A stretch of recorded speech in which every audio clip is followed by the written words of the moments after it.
And then we had the main event, an Elimination Chamber match with the winner advancing to WrestleMania 36 to face Becky Lynch for the Raw Women's Championship, featuring Shayna Baszler, Liv Morgan, Asuka, Ruby Riott, Sarah Logan, and Natalya. Obviously, the outcome of this thing was never in doubt for a single second. And I said as much weeks ago when they announced this thing, what the fuck was the point? What was the point of even doing this match when we knew from the get-go, from the moment Shayna arrived on Raw, that she was facing Becky for that belt at WrestleMania? There was absolutely no point. So with that being said, I know a lot of people were shitting on that main event, said it was terrible, blah, blah, blah. Now, I will say this.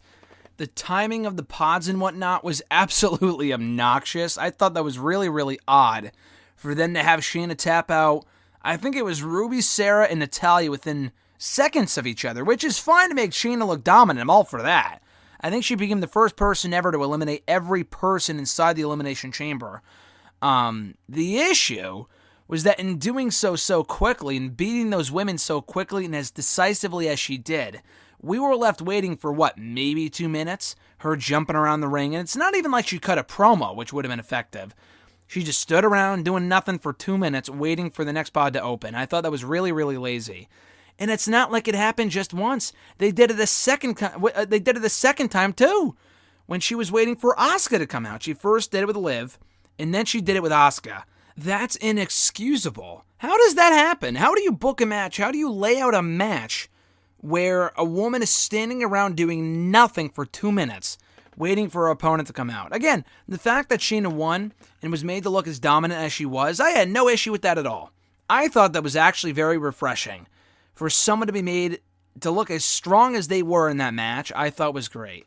How they went about it was definitely questionable, and the fact that it main evented was also questionable too. Had it kicked off the show, that would be one thing, but to have it go on last, I thought was a bit odd. The issue there is, what do you have go on last? Daniel Bryan versus Drew Gulak? Probably not. Maybe the Tag Team Chamber? Maybe. It's not like that would have ended the show on a happy note, on a high note, because Miz and Morrison, two heels, won there too. So I'm not sure. I just thought the match was very oddly booked, very oddly laid out. I was happy that Shayna went over again as decisively as she did. It made her look like a total badass. The issue was that she was standing around doing nothing for so long. So I thought that was really obnoxious and really, again, unnecessary.